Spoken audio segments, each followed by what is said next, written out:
Srinivasan, the moderator, broadcasting live from South Lake Tahoe, California, the reading capital of the world. We're on a mission to make reading fun and achievable for all. Each week, we read no more than 99 pages of a book, and we'll live stream a discussion with awesome panelists and Q&A right here. Even if you can't squeeze in the reading, that's okay. You've got 99 problems. Reading ain't one. If you enjoy the conversation, please hit subscribe below. Every vote of support counts. Please also follow us on Instagram, Facebook, and LinkedIn at 99 Pages Club. So today we're diving into the first 99 pages of Ezra Klein's Why We're Polarized. We're in election season right now, and tensions can run hot. I wanted to see if we could try and dissect why we're so angry at each other in the hopes of bringing civility back to our national discourse. After all, that's what reading does. It's what it's done for me. So in the first part of the book, what we heard is Ezra really establishing a few key factors. So first, Americans have taken their political identities and made them extensions of their actual identities. Whether you're LGBTQ, female, evangelical, a gun owner, a corporate executive, we wear our political affiliation as jerseys to show our team. And if you're engaging in politics to achieve an end, politics is transactional and it's simply negotiation. But if you're engaging in politics to defend or advance your identity, it's obviously much more personal. Secondly, Klein asserts that a lot of his research shows that the human nature is to find an other, someone to subjugate, someone to fight. And he uses the veracity of like football, team sports in the United States to make that case. And so when you need that other, it's a lot easier to find a team when you have someone to hate. And so what's interesting in the United States is that we have the idea that it is taboo to hate against, say, gender, race, even sexual orientation now. It's not cool to hate on that. But for some reason, we have whole TV networks dedicated to the hate of other political ideologies. It's really interesting. And then lastly, one of the most interesting things that I learned from this section of reading is that the more politically engaged you are, the more likely you are to be polarized. And that doesn't seem quite intuitive at first, right? You would think the more engaged you are, the more nuanced your opinions. But when you think about it, the more you are to pay attention to, say, TV news, Fox News, CNN, MSNBC, a media outlet with, say, a specific worldview, then that kind of gives the media more attempts to sort of shape your worldview. So like I said last week, we introduced our anonymous suggestion box. These are tough topics. Not everyone feels comfortable asking questions. So if you go to safe.99pagesclub.com, you can submit a question or comment anonymously. So now that we're off to the races, I want to take a minute to introduce our panel. And I'm really excited. The first spotlight, Mr. Michael Lebecki. He is a smart city consultant and technology executive today living in Seoul, South Korea, educated in the United States, both at Indiana, Bloomington, and Stanford GSB, but originally from Nigeria. I'm just super fired up to have him on the show. Next, after that, we're going to have Daniel Rendelman. He is a former U.S. Army Apache pilot, originally from Southern Illinois, currently an attorney, a lawyer in Charlottesville, Virginia. This is his first time on the program. Dan, I'm just so excited to have you on, brother. So thank you for making time. And of course, thank you for your service. Just really super excited to have you. Then, of course, we now have Shweta Chakraborty. She's a PhD in behavioral science, the North America representative for We Don't Have Time, an exceptionally important organization dedicated to studying climate change and making those changes we need. And she's a frequent speaker on a multitude of news channels. You can check her out at her website. She's all over the place. And then I, of course, welcoming back to the program is Mrs. Cynthia Abbott, a talent acquisition leader and HR consultant here in San Francisco. And she's also leading our book club on called Hustle, the Hustle Book Club, right? And it's for job seekers and the underemployed. If you're in tough times right now, we want to see if we can use books to help you change your life again and get out of that, get out of some tough times and get yourself back on. So now that we're settled, let's lean back, let's dive into it. So first question, I would love to go over to Michael, if that's all right. Mike, you, I think, like I mentioned in your intro, you have got a really diverse international experience across the globe, with Nigeria, the US, and now Seoul, South Korea. Could you give us some perspective on the premise of the book? Are we really that polarized compared to the other governments you've seen? So let me start. Thank you for this opportunity as well. So let me start with Nigeria. So Nigeria is a country that's made up of ethnicities of that have over 250 distinct languages, with three main ethnicities as the ruling class: the Igbos, the Hausas, and the Yorubas, with English as the main language. And you can see even in our politics that, generally speaking, when if you look at how people voted, they voted according to their ethnicities. So in essence, if Ezra Klein is talking about identity politics, you can see it manifest in that culture because people generally vote according to their ethnic identity, not necessarily on the policy platform, but on on who they believe will represent them, which generally becomes the person from their ethnic community.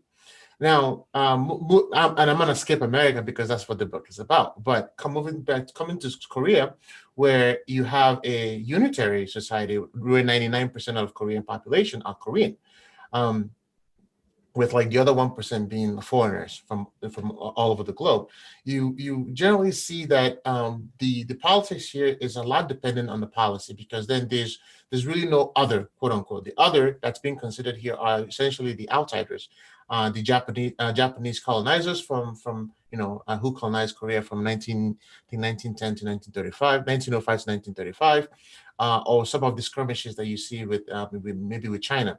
But overall, Koreans tend to not be incredibly politically centered, in the sense that they don't have a political affiliation. They do have people that they support in the different political parties. However, they're not divided as we are in America.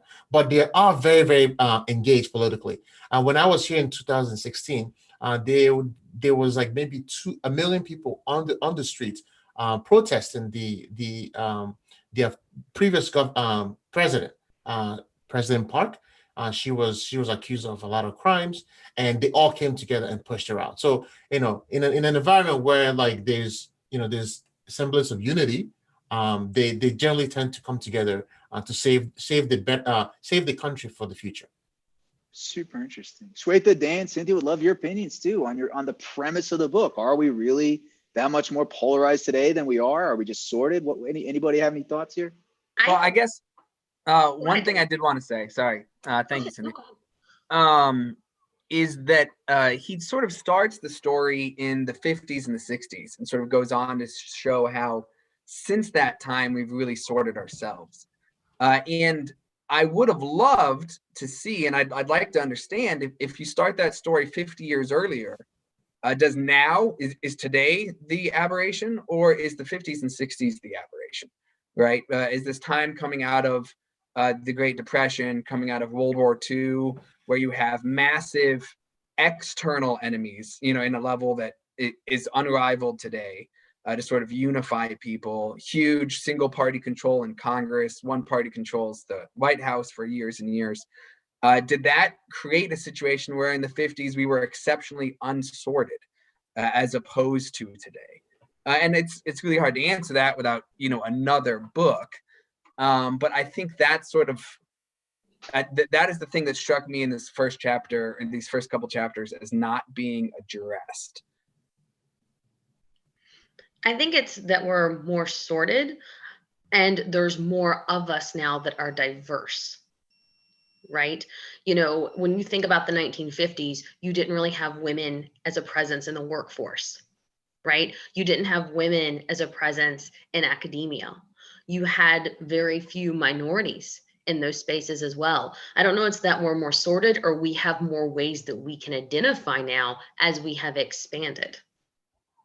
I think social media has also led to a lot of our polarization. We're not talking to each other anymore, like what we're doing here. We're sending all kinds of emojis and GIFs and reposting articles and what have you on Facebook, and everyone's a keyboard warrior and no one's really conversing with each other. I don't think that the issues we're debating are brand new. They're not. We've always had groups that felt excluded. We've always had groups that were trying to get power. It's more of the same. It just looks different. Super interesting. Swetha, what are your thoughts? Yeah, I'm so fascinated by your viewpoints, comparing the current situation in the United States across the world. So thank you for that. And then comparing it against itself across time. I come at this again as a behavioral scientist who studied anthropology, evolutionary biology, sociology. I like to call myself one of these generalist social scientists, if you will. We've really had to stick together because the hard sciences have been really tough against us. And we've had to prove that we really are scientists. So maybe there's a little bit of that going on.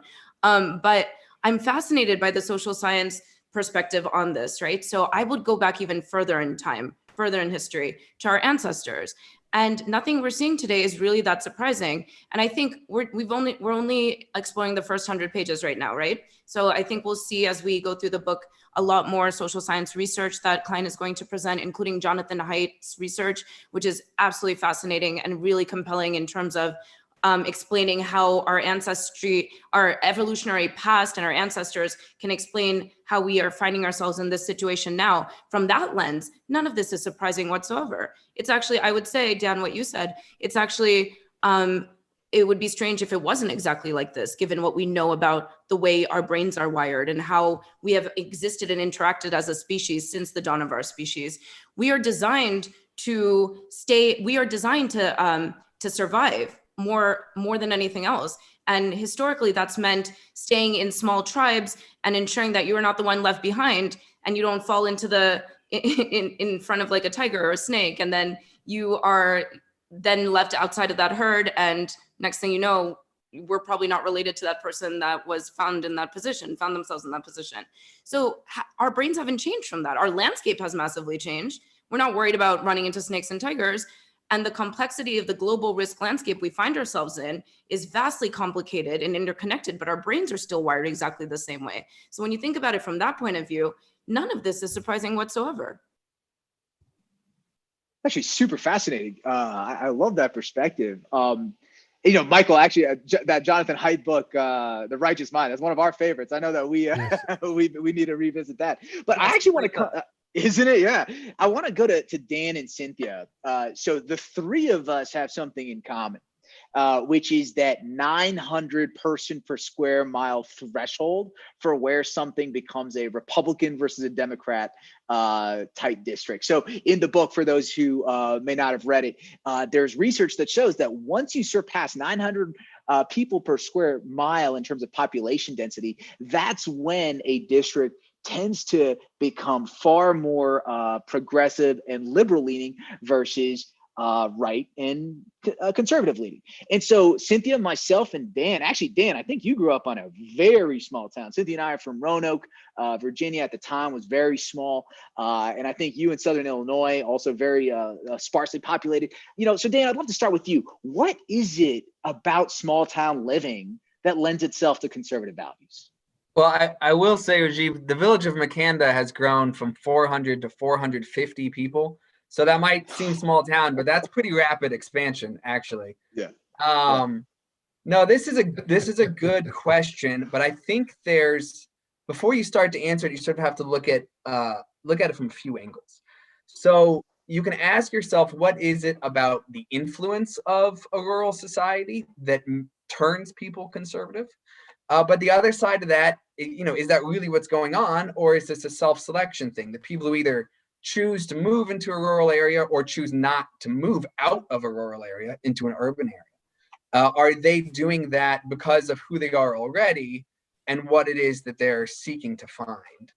And then I think the other side of that whole equation is the self-selection or the influence of the urban areas. Is that what is it that's drawing people there? So once you actually start trying to dig in and see, well, what are some positive values that a conservative person might enjoy in a rural area, I think the biggest one is space, right? And when you are farther away from the next person, what that means is you influence their lives in fewer ways outside of their control, right? If I want to have a big bonfire in the middle of Manhattan, that's gonna, blowing smoke in a lot of people's faces. I'm, blocking traffic. I'm taking up space I don't ever have. If I want to have a bonfire in Jackson County, Illinois, then my neighbors might not even notice. And as a result of that, you can have a lot fewer restrictions. It's not that people in Southern Illinois like to have smoke blown in their face, but they don't need to create a law that says, hey, you can't have a bonfire here. And so I think just this natural inclination towards a personal, very individualized freedom sort of creates a draw to these rural areas that if you are somebody so minded, you're going to move that direction. And that connection between fewer restrictions and smaller government, I think, is one that you see sort of throughout most of conservative thinking. I have a perspective to share. So you said something about space, right? So America is large, like geographically large, and America is like sparsely populated actually compared to other countries, right? And when I think about why some people leave and move to cities, right? Maybe in America it's economic opportunities or maybe some other reasons, but in other countries, like let's say Korea as an example, it's primarily economic opportunities because let's say Seoul as an example. Seoul was the biggest city in Korea. I think 20 million people of the 52 million people in Korea live in Seoul. Most companies are here, right? So all the resources are necessarily here. So everybody comes here. But the reason that I'm bringing that up is that when you show up here, you adjust to the environment. And I'm not sure if necessarily these people are moving because they had a predisposition, whether they're right or left, before or after they come here. But they come here for a particular reason. So when I bring this analogy back in the American context, it brings me back to like a story that was told in the book you were just talking about, Rajiv, that you and I read before. Forgot the title actually, but he talks about like two kids born in a rural area. One person has a predisposition for I guess liberal thinking and risk taking, or a curiosity, wanting to learn more and do more.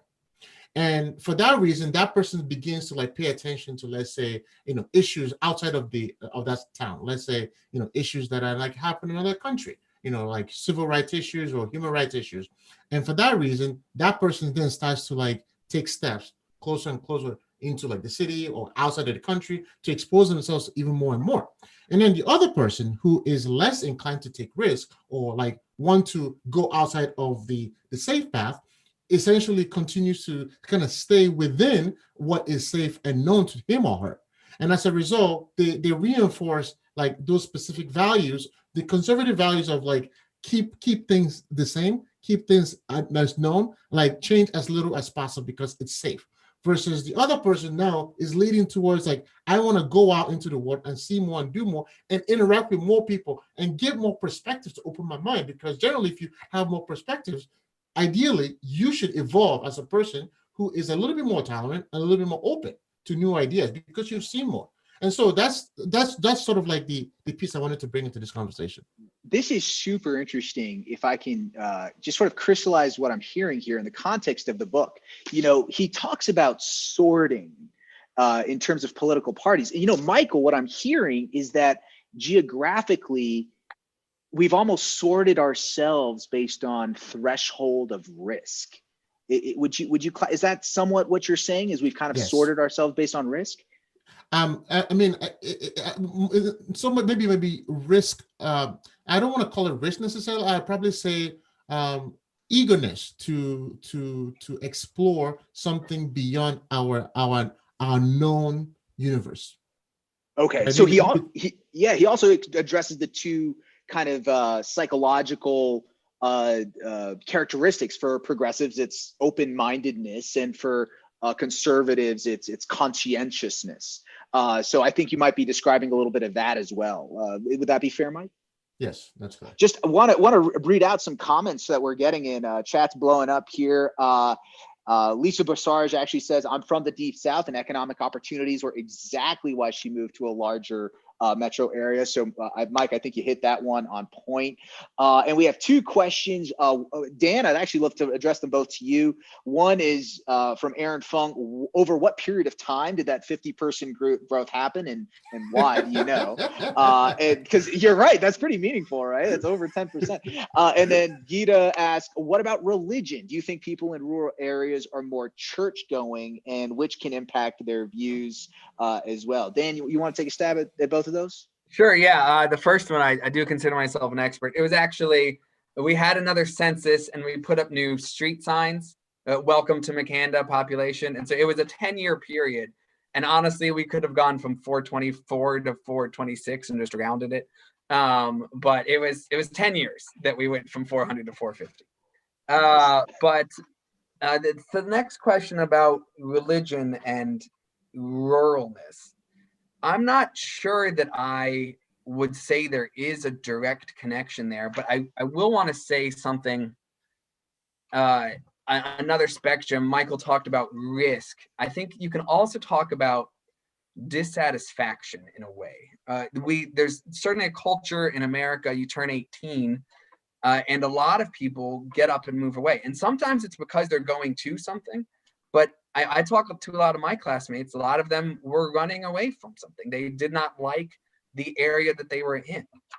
And I think that draws back into something that you lose when you move away. And this isn't an indictment or you're doing something wrong statement. But when we're 18 and we get up and we move away, that we have this great us against the world time to really grow as an individual.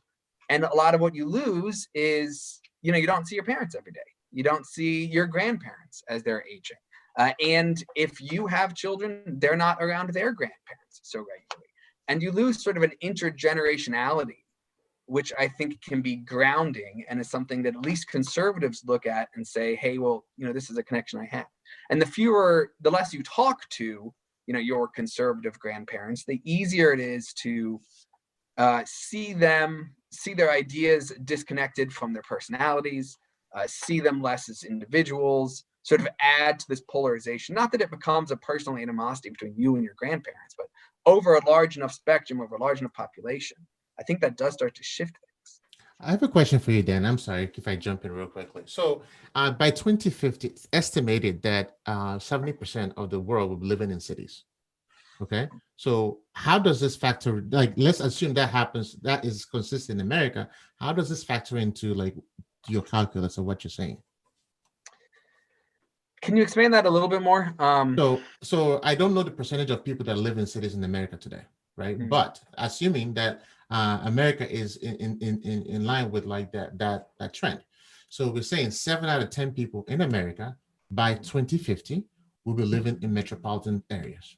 That means Chicago, New York, Austin, and all maybe the second tier cities that emerge itself, right?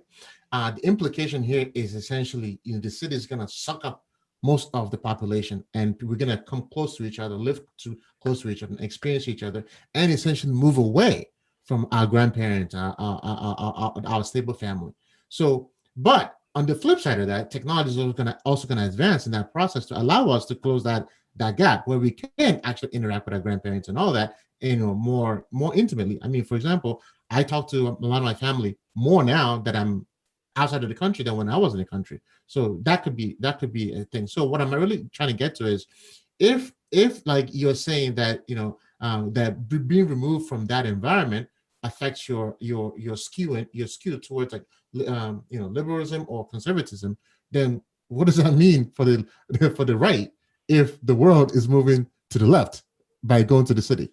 Sure, I that is a good question. It's a very insightful question. I think the first caveat I would say is that making a prediction about 30 years from now is dangerous on my end, and anything that I say is mostly a guess. But I would say probably you could expect to see two things. The first is what you're sort of alluding to, that I'd expect the dynamic, fast-paced change of a city to have effects on the 20, 30-year-old people who move there and have formative years there, and perhaps the loss of the grounding from their rural background will move them left. That's very possible. I'd say one other thing, however, as maybe a counterbalance, is as that starts to grow, if the portion of the population that's moving into the cities swallows up a portion of those who, by their own personal taste or preference, would rather be living in rural areas, then you might start to see conclaves, right? Where conservatives move into a city and sort of form smaller, tighter knit communities within that city. I know that's something sort of the Benedict option that was talked about a lot a few years ago, where a lot of Catholics were thinking about and have been living out in places like Hyattsburg, city dwelling, like-minded communities sort of loosely associated. So that might be a countervailing factor, but I would certainly expect to see greater urbanization mean more broken ties with the past, with grandparents, with rural life, and an effect on politics because of it.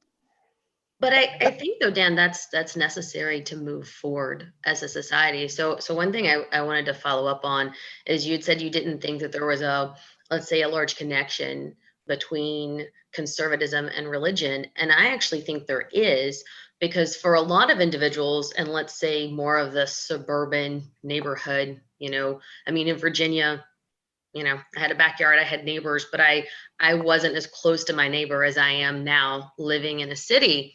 One of the main ways that people socialized for a long period of time was going to church and having that connectivity. And I think that's where you still see a lot of that connection between conservative values and Christianity. I also think there's and Swetha, you can probably explain this better than I can. There's the desire to belong that the Christian church has done such a great job of fostering and continuing in our behavior. We want to be part of this group. We want to be accepted. We want to have this connection. And so I think that's where a lot of that blends in. Religion tends to be slightly more conservative than not. And speaking of, people who are kind of migrating more into the city space, I'd be interested to see though how this shapes out, because speaking from a political perspective, we know, and Dan, you can speak better to this than I can, our courts are being shaped in a very conservative landscape.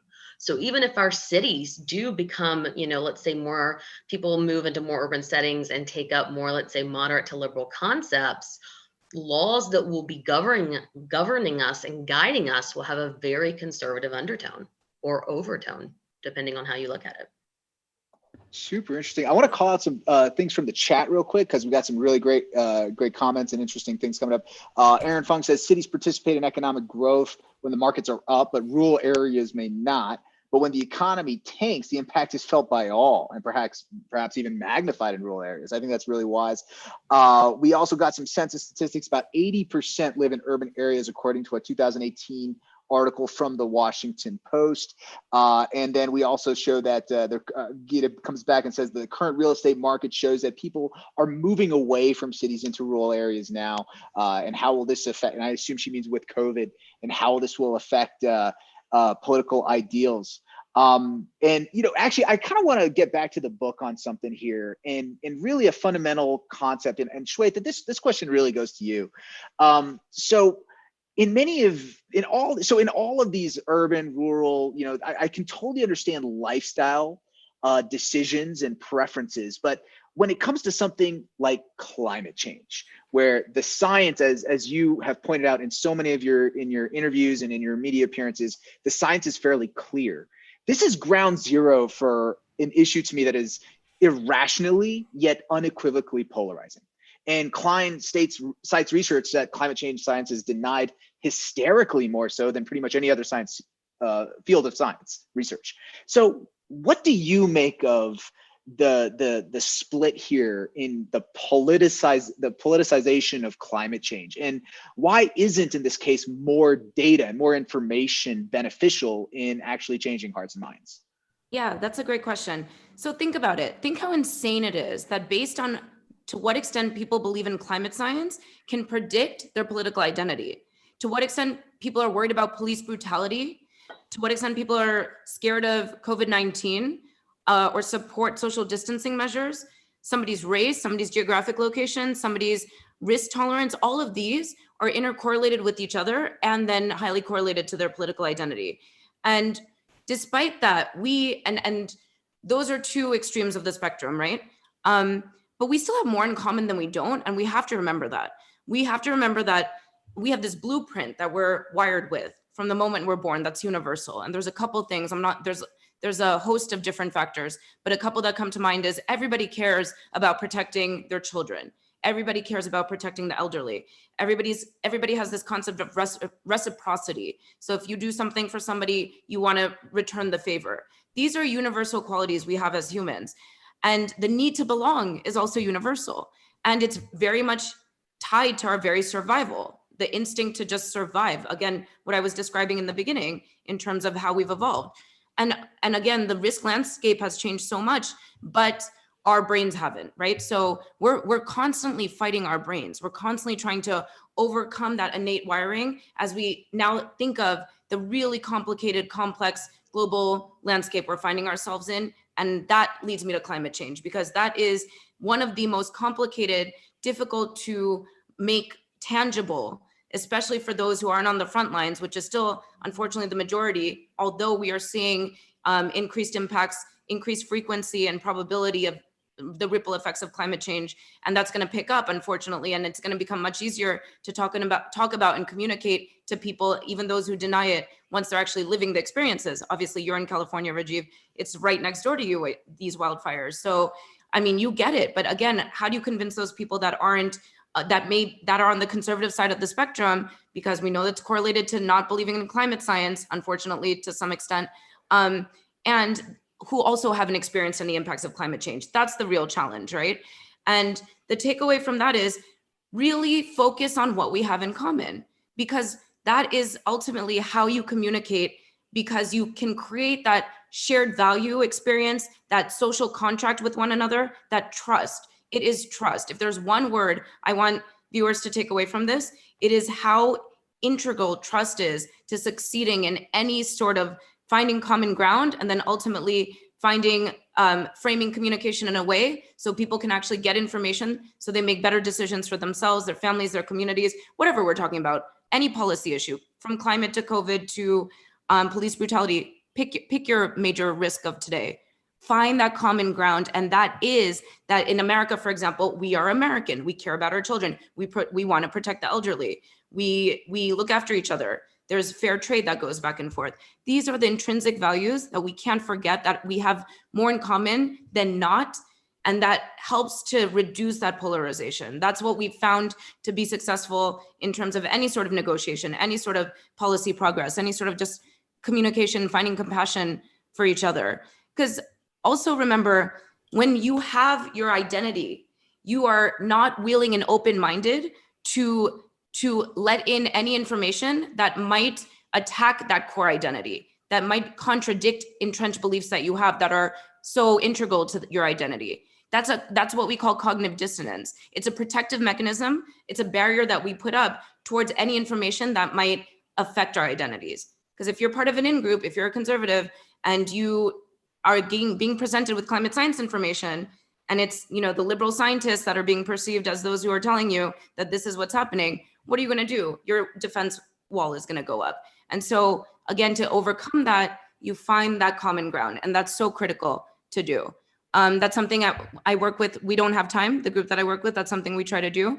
We have created a social network platform where we find ways to present information in a way that can overcome some of those barriers. So it shouldn't be the same communication, just umbrella disseminated across the world.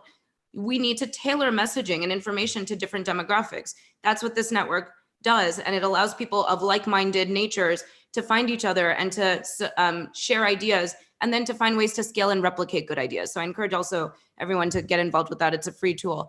But the idea is we can use some of what we know and what Klein has presented in this book in a way that's actually really powerful.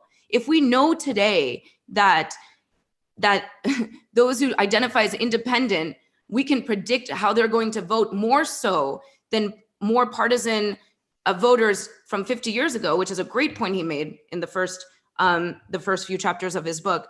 That is like very powerful information to be armed with, that we can actually exploit in a way that is positive. What does that mean in terms of how we're now going to frame information to these different groups? Super interesting. And actually, Lisa comes back with a really interesting anecdote that the Mississippi Gulf Coast, is an example of people heavily impacted by climate change, but primarily populated with people who don't believe in it. And it's so interesting because, it's one thing. I think what she's doing is she's stating something really wise, and why the data isn't enough, because in many ways, what, we're also talking about, like Louisiana, there's a lot of Gulf Coast oil companies, the people's livelihoods depending on it. And if they don't trust us, if they don't trust the modern society of the United States to say, hey, we understand there's going to be impacts economically for you, and you have to trust us to take care of you and to fix it and to make it right and develop policies that are going to bring jobs back to your area so that we can move on from this. Like, if that trust isn't there, like, the inner press secretary, right, that Ezra and Jonathan Haidt talk about, will continue to argue against the science, which I think is super interesting. Michael, Cynthia, Dan, any comments here on the climate? I do. Please Actually, go ahead. I didn't want to jump in because I didn't know if we're moving on to the next question, but I wanted to touch on a few things Sweta was saying about the commonality, because the fact of the matter is, I think here Klein talks about this in the book. Once Al Gore, who was a left guy, became the face of climate change, it became a left policy, a left thing, right? All of a sudden, like, our identity politics kicked in and said, if Al Gore said it, then it's one way, right? Then let's also talk about the fact that the oil industry has spent a lot of money, still spend a lot of money to create counter research to prove to counteract what's being proposed scientifically about climate change itself. So as much as I want to believe that we can overcome this by just us kind of trying to send the message out to each person, I also believe that we probably are going to need to get to a point where economically, right, these people who have the money and power to shape policies, to lobby government, and to shape public opinion, will start shifting their resources to then start saying, look, it's in our own economic and personal and lively interest to now fix our environment. Until then, that's when I see massive scale. Now, to kind of touch on what Sweta saying about like our commonality and how to really move people, because data isn't. Greta Thunberg, Greta, I don't know how to say her name, but until she came out, she was a young, 15, 16-year-old, right? When she came out and became the face of that, I have never seen it take such a global, right? A global presence. And every parent can see their kid in that girl. And no longer are we talking about, grown men and grown women fighting about issues. It's our young kids saying to us, look, stop trying to destroy the world for our future. All of a sudden, that tone changes because, I mean, how much shade can you throw at a 16-year-old girl? None of it is going to stick, right? So we do need that youth activism, because all of a sudden it puts us out of our secluded area and brings us back to the common humanity, and recognize that these young people, they don't have a political affiliation. They have the interest of their future in mind. Super helpful. So. Yeah. I think, Mike, they did throw a fair amount of shade at her, which was very horrible to see. But I think the biggest gap when it comes to convincing conservatives about climate change is that there's not enough to connect them with it, right? It seems like there's a bunch of coastal elites that are going to get on TV and tell them how whatever they're doing is wrong. You're not bridging the gap about how you're going to help people feed their families, right? Like, how are you going to convince a farmer in the Midwest to farm differently, but it's not going to create any economic instability for him? And this is what he's done for generations. This is what his grandfather did, and so on and so forth. And it's not that I also think we've demonized people. No one's bad if they don't believe something, right? Like, if you look at the core, you care about, like we were saying, your family, your children, your parents. This has turned into a save the baby seals and the beaches. We're not connecting it back to middle America that can really understand this. Super helpful, guys. Yeah, this is awesome. Dan, go ahead, man.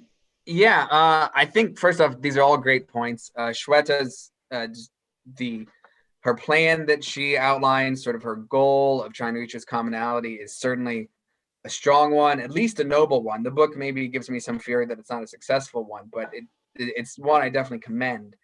I'd say one other issue that you have trying to convince conservatives on this particular point is their institutional memory about the environment in the past, because this is not the first time that they've been told that the entire world as they know it is going to end. In fact, there's been a few of them, and I think personally, I think they've been very different, right? So you hear a population bomb, we're going to have way too many people, we're not going to be able to feed them, right? And the solution to that was largely better agriculture, right? And better crops. And now, oh my goodness, America makes enough food to feed a huge population.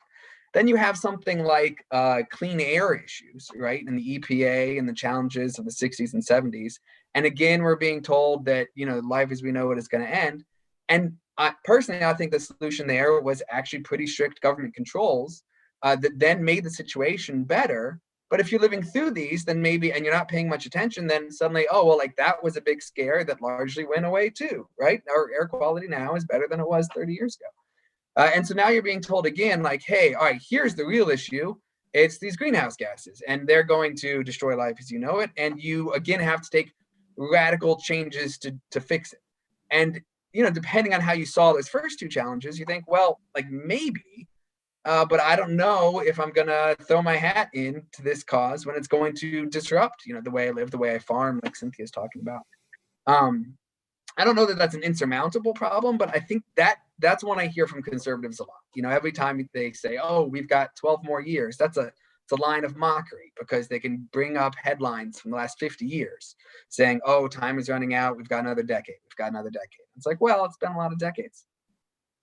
So I would just add to that it really comes down to who is communicating to who. We have to remember that the trust is so critical, and maybe I'm not the best person to be as a scientist who looks the way I do, Indian ethnicity, female, to be communicating to certain demographics. And that's okay. Again, we need to be realistic here. If we know how people are going to receive information, then why aren't we designing and being more strategic about how we communicate and who communicates? Who is trusted in that particular network that can actually reach those people and with messaging that makes sense for them? I 100% agree. This is what I hear all the time, is why are you giving me this 10 years left to turn the tide argument? I get a lot of pushback depending on which group I'm communicating to. That's not the right message. The right message was Biden in the first presidential debate talking about renewables as a real economic opportunity. Him phrasing it like that, if there was anyone, especially undecided voter for this upcoming election, who's teetering on the environment, then that kind of messaging is the way to win somebody like that over. So we have to remember that. And that's where we failed as a science community in a lot of ways, which is why we find ourselves in this situation with climate, in that you just hitting people with data is not going to influence them. What's going to influence them is hearing the messaging framed in a way that makes sense for them from a person that they trust, and really taking that into account. That's what we have to do better. Well said, Shweta. I want to take an anonymous question that we got during the week, actually. And Dan, I'd already briefed you on this, and hope you don't mind. But basically, it goes, I'd love to better understand the relationship between faith and conservatism. What drives the union between faith and conservatism in this country? Even as a conservative myself, I don't get it. Many make the argument that Jesus would have been a liberal if he were alive today. So Dan, I sent that to you ahead of schedule. Would love to hear if you wouldn't mind responding to that viewer. Certainly, yes. This came up just a little bit earlier. I think Cynthia made the point that I tried to say that there wasn't a connection between the two. I want to be very clear in case I misspoke. Earlier, I tried to say that I don't know there's a connection between rural life and religion necessarily. I think, though this book is making a claim that a lot of these things are connected, there are plenty of times you look back in history where an urban center is a real dynamic, faithful, especially within the Christian tradition, place. Rome is a big example. Geneva, a hotbed of reformative thought. There's actually a book that came out a couple of years ago, Evangelical Gotham, about evangelicals in Manhattan, helping form that city in the early part of the 19th century. I highly recommend it for any readers who have any interest in any of that. But then to get more to this question directly, whether there is a faith and conservatism connection, it's dangerous territory, I want to say first, because if anything I say convinces you that Jesus would be a Republican or that Jesus cares most about a political party then please disregard it, right? I mean, Jesus comes at a pretty wild time in history with an empire, and a lot of people are expecting him to be militant or political. They think that this is a political savior, and he's 100% not, right? He says lots of things that will have an effect on how somebody might govern, but he's not raising an army. He's not writing laws. He's gathering 12 of his buddies and they're eating and talking, right? So he cares about the heart, right? Christianity is about the heart. It's not about a political system. So please, if anything I say leads you down that path, disregard it. But there are real connections here. And I think Cynthia was talking about community as one of them.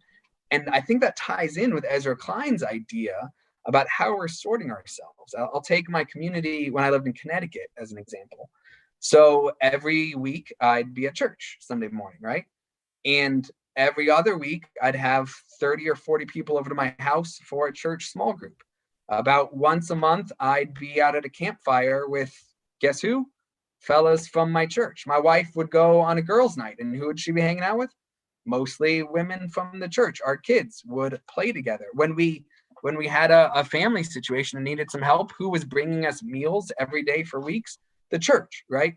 And so once that community sort of already starts tilting one particular way in politics or something else, that tight-knit community is going to accelerate that connection.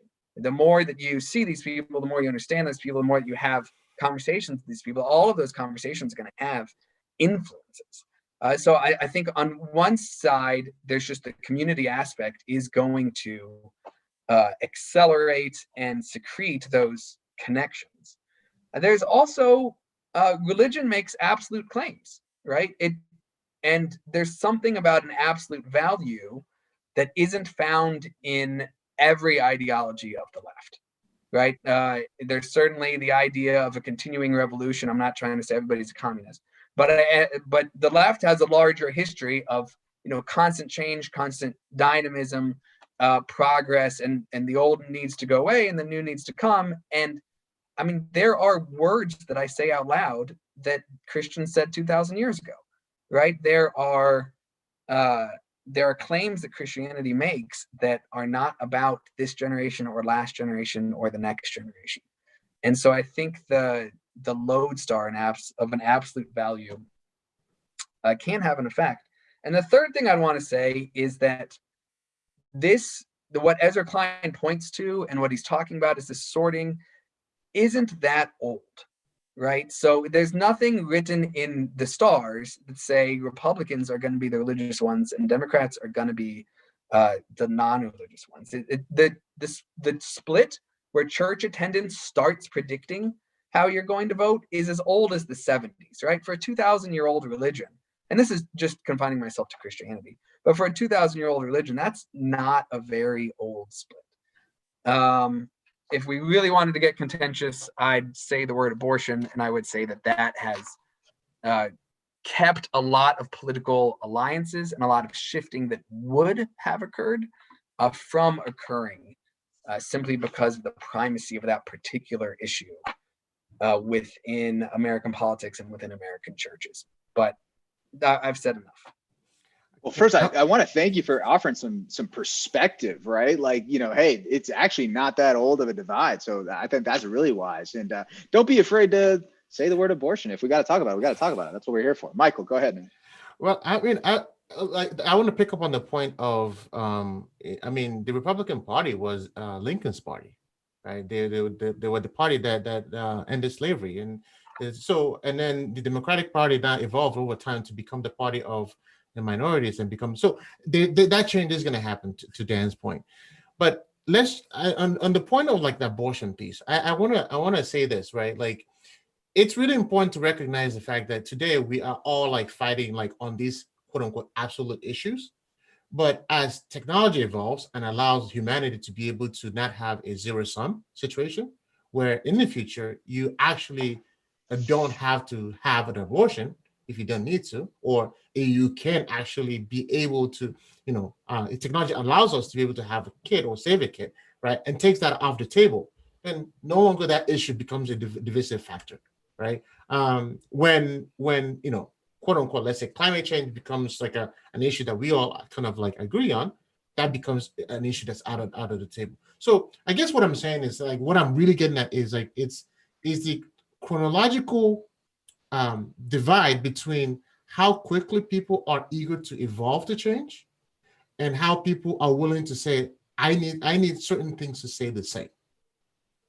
And that part will never ever change in our reality, because we're always going to have a portion of society that says some things cannot change, some things need to stay the same, while other people are going to be pushing for some things to continuously change. So project out 1,000 years from now, where a lot of issues are like have evolved, we're still going to fundamentally have this divide of these are things that are certain, that we know are firm, and these are areas that will continue to evolve, and we'll have a variation of the same discussion down the road. So my main point about like the split and the divide, today it's all in our faces, because we social media and just the constant 24 news cycle, the social media, like and politics becoming sort of an entertainment is bringing a forefront to our face.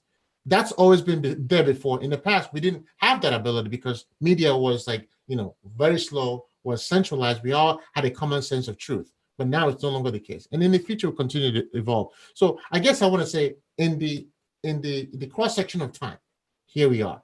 That's the same thing. In the cross section of time in the future, we're also going to have the same thing, just different, a different version of it.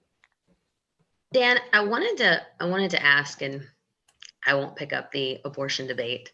I know we're on limited. Don't let the men on the call be the only ones who bring it up. All right? Oh, that's not cool. All right. I am probably a very odd duck when it comes to that topic, and that I think that I absolutely want to see less abortion. I think when I see abortion, that to me says there were not enough options and opportunities for women and men. Right? We did not get to this earth by ourselves. Right? It was a together moment that led to that outcome. And I think that it's greater access to education and healthcare that leads to decreased abortion numbers. We know that abstinence and continuing that message doesn't cut down on abortion numbers. But separate to that, because that could be a 6-week long conversation that I'm sure Dan and I could have, multiple cadres in. One thing that I've often wondered about the subject of climate change, and if you look at the connection between, let's say, conservatism and Christianity, is that as Christians, we are taught that at some point our life and or the world will end, and that will be okay because we will go be with Christ. Therefore, the thought of the world ending, therefore the thought of climate change really isn't that scary, because we've essentially been brazing into this, quote, scary, like you mentioned, for quite a period of time. Even if you look beyond 100 years, 200 years, you start looking at, people wandering and God speaking to them. I mean, we've been doing this for a long period of time. I think that's why it doesn't connect to be as real as it is, because it's like, okay, well, we know what our end will be, so why is it scary? Sweta, you run into that? Yeah, please. There's an evangelical Christian scientist named Katharine Hayhoe who's just a rock star. If you haven't come across her yet, I highly recommend just giving her a Google and seeing. She is a climate scientist and a communicator, and talks about how you would frame climate to the Christian community, and she's a member of that community. And I'm not going to speak for her, but I've heard her talk many times, and one of the takeaways is, well, Christianity is also at odds to allow suffering. And ultimately, it's not, the idea that the world is ending might not be scary because it's so integral to the religion, but the suffering to that point, that end point, is completely something we have control over and can be reduced. So that it's the suffering that's at odds. And that's how she communicates it. Because if we're talking about a 2-degree warmer planet versus a 4-degree warmer planet, and what that 4-degree warmer planet looks like for a child born in the future, even if it's a limited time on Earth or people who are alive now, it's just it's just insane amount of unnecessary suffering that is our responsibility, regardless of religion, but especially through the lens of religion, that we can take a responsibility to reduce. Super helpful. So guys, we've got about 5 minutes left, and I'd like to just go around the horn real quick and just kind of pick your brain on this. Ezra he even defines himself as a liberal, as a progressive when he introduces himself in the book. I'm just curious, in your opinions, is there anything that Ezra has said that you think he gets wrong in the book, or something that has stood out as unfounded, perhaps an unfair description, a mischaracterization of a certain population? Anyone have any thoughts here? I have one, but sorry. Well, okay, I might be cheating a little because I do listen to his podcast. And so That's he's all brought right, on guests and he's talked a little bit about like different things that he's considered since he wrote this book. But I noticed it too before even hearing that, was that he makes one of his core points is it's a systems issue, not an individual issue. We give too much credibility to individuals who then become part of the system, and it doesn't matter if we switch out Obama and Biden, it's still the Democratic Party wins, the system wins.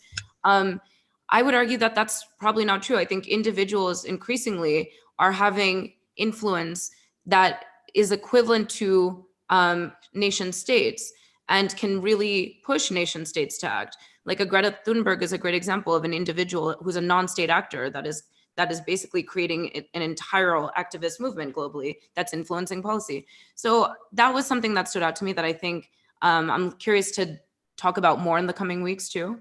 I think that'll become more clear. Absolutely. How about Mike, Dan, and then Cynthia? The one thing I'll add is I may have read a little further ahead, but I'll say it anyway. Shame. It's 99 pages, bro. No, I'm just kidding, man. He makes the distinction that the difference between like the Democratic and Republican Party is like Democratic Party consists of like a wider variety of different values and people. And so it's a lot, their scope of advocation is a lot wider than the Republican Party, which is a lot more narrow. In the sense, like they have like this very specific abortion, fiscal conservatism, blah blah blah. I don't know all of them, and I'm not like a conservative, so I don't necessarily know the full platform. But I questioned that when I listened to it because I thought I don't think a conservative would necessarily agree with that our party is a lot more limited than the Democratic Party. Very helpful. Let's see, Dan, anything that came off is perhaps unfounded or a mischaracterization in the book? Sure, yeah, and I think this kind of gets at some of his themes. I don't think it's intentional. I think Ezra Klein's being very intentional about trying to see the other side from their perspective. And yet he sometimes has trouble doing that. I think the most glaring example was Barry Goldwater, right? Here's a situation. This is a man who voted for every civil rights bill that came in front of him for 12 years. And then obviously the big one in 1864, landmark, fantastic legislation. He feels like he has limited government objections to it, right? He feels like that's actually the federal government can't quite do what is being done. This is somebody who had been fighting for civil rights for some time. And Ezra Klein characterizes it as an attempt to grab the racists in the South. And I think that too often when we're talking about our political opponents, and this is probably something we'll talk about in coming weeks, we tend to say like, oh, I hear what you're saying, but really, I think your motive is this ulterior thing that's worse. And so I think Barry Goldwater particularly got a rough treatment on that, but that he often does. That's something that that has been claimed about him for decades. And so I know I'm fighting an uphill battle there, but that's one that kind of stuck with me. Dan, that's a very astute one, and I appreciate you bringing that up. That's excellent context. Thank you for that. Cynthia, I would love for you to take us home here. I think, Rajiv, was in the note you sent earlier, the simple definition of Dixiecrat. And when, he was going to say, this is how this group is defined, I don't think it's that simple. And to say something probably, a little controversial here, I actually think Ezra Klein is part of the problem. Vox stirs a lot of polarization in our environment. And so I've got a New York Times bestseller that's going to shape my view here when he's part of the problem. Do we have a mind blown emoji that we can put on the screen somehow? You're absolutely right. You know, I mean, and we've all yeah. made him like slightly richer buying his book. So I'm glad we could continue that on for him. You know, so he can be part of his coastal elite class. But I find his view similar to what Dan was saying. You know, he doesn't have as open-minded view of conservatives as he claims to. I feel like I'm getting a very leftist view, which is important, but it's not as broad as what the world and what the political landscape actually is. And Michael, you were saying, you know, like when he's talking about how the Republican field is more narrow and the Democratic field is much wider. I actually think it's that the Republicans will cinch up really well together when it's time to make a stand and or it's time to vote. They may have all of these differences, but when it comes time to pass legislation, they're very aligned on what needs to happen. Excellent, excellent. You know, these are all really what I love about that question and the way everyone answers it is that you guys are grappling with the texts, right? You're not just sort of ingesting something that and just and letting it come in and just feed your worldview. You're grappling it with it. You're referencing other things that you've read and other things that you've seen, and that to me is really something that I struggle with, is this concept of like the more quote unquote politically engaged you are, the more polarized you are.